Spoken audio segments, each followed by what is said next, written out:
अल्लाह बरकातहू। 2024 में आज़मीन हज को 2 दुश्वारियाँ हुई।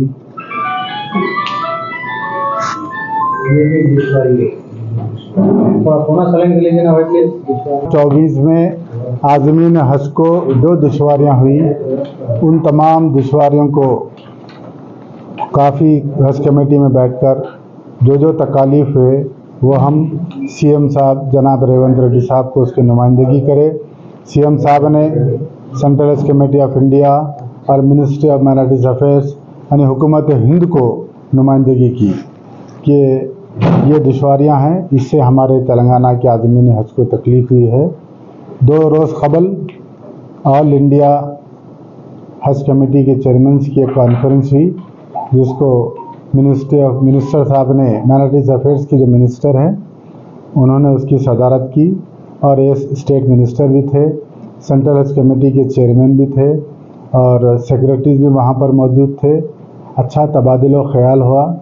तो उसके अंदर हमारी जो नुमाइंदगी हुई, ख़ास तौर पर जो गलत बिल्डिंगां अलाट की गई थी, जैसा कि 11,000 आदमी में से 1,000-2,000 आदमियों को काफ़ी ख़राब खस्ता हालत की बिल्डिंगें अलाट की गई थी, तो उसको सेंट्रल गवर्नमेंट ने, सेंट्रल हज कमेटी ने उन तमाम बिल्डिंगों को ब्लैक लिस्टेड कर दिया है।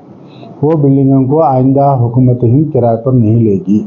और उन्होंने कहा है आपके पास और भी कुछ शिकायतें हैं जिसमें जो बिल्डिंगें ख़राब है, जहाँ पर सहूलियात नहीं थे, वो बिल्डिंग नंबर्स भी हम उनको दिए, तो इंशाल्लाह वो भी हम ब्लैक लिस्टेड कर देंगे। और दूसरी बात, मेन जो किरदार होता है वो खादिमुल हुज्जाज का होता है, तो उसके ऊपर भी नुमाइंदगी की गई थी कि 100 आज़मीन पर एक खादिमुल हुज्जाज को रखे। तो सेंट्रल हज कमेटी ऑफ इंडिया ने 150 खादिमुल हुज्जाज पर 150 आज़मीन पर एक खादिमुल हुज्जाज को मुकर्रर किया गया है। और उनसे हम ख्वाहिश किए हैं कि हमारा खादिमुल हुज्जाज जो यहाँ से जाएगा, हमेशा यहाँ से जाता तो तेलंगाना का रहता, सऊदी अरब पहुँचते तो इंडिया का हो जाता।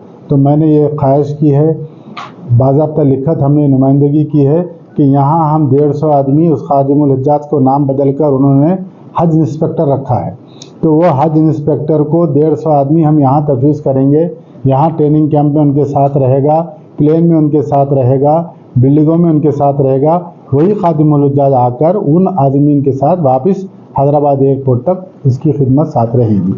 हम उम्मीद करते हैं कि सेंट्रल गवर्नमेंट से कि ये भी हमारी जो मांग है वो पूरी की जाए, ताकि हम पूछ सके कि 150 आदमी के तो साथ जा रहा है, उनकी क्या खिदमत कर रहा है, उनकी क्या तकलीफ़ है। और दूसरी बात, वहाँ पर सेंट्रल गवर्नमेंट ने अच्छे हेल्थ कैंप्स लगा रहे हैं, दीगर और भी बेहतर इंतज़ाम इस साल वो कर रही हैं।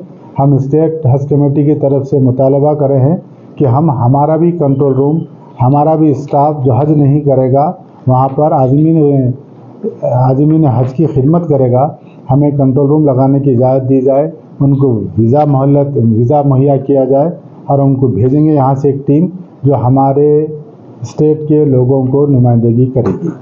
दूसरी और एक ख़ास बात ये कि मैंने कहा कि खादिमुल हुज्जाज ये आज़मीन हज हर डिस्ट्रिक्ट के, जैसे कि करीमनगर और निज़ामाबाद के मिला के 300 हो रहे हैं, या 2 डिस्ट्रिक्टों के मिला के 1 प्लेन हो रहा है।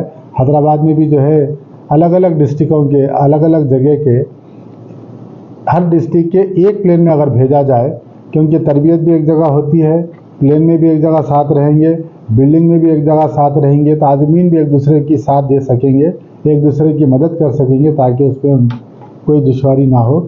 ये भी हम मांग रखे हैं। हम उम्मीद करते हैं कि फ़्लाइट शेड्यूल भी जो बनेगा डिस्ट्रिक्ट वाइज बनेगा, उसके बाद स्टेट वाइज बनेगा, उसके बाद जो दूसरे स्टेट्स के लोग हैं उनको भेजने का सोचा गया है। और ख़ास बात यह है आज की प्रेस कॉन्फ्रेंस की, जो वेटिंग लिस्ट थी 1631 आदमी जो वेटिंग लिस्ट में थे, वो भी उनका भी जो है नाम आ चुका है। नहीं, करीब 2,500, अभी 800 बाकी है। इंशाल्लाह आइंदा महीना 2 महीने में वो भी क्लियर हो जाएंगे। अब फ़िलहाल कल 1631 आदमी का नाम क्लियर हुआ है। उन तमाम लोगों को मैं मुबारकबाद पेश करता हूँ।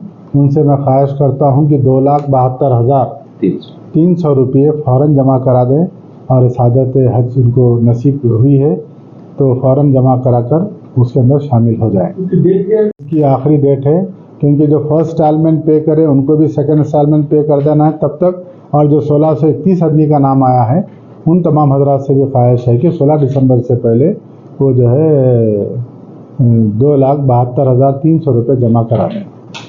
महरम कोटे, ये साहब महरम कोटे का बोलिए। ये जैसा साहब आपकी इजाजत। जी जी। ये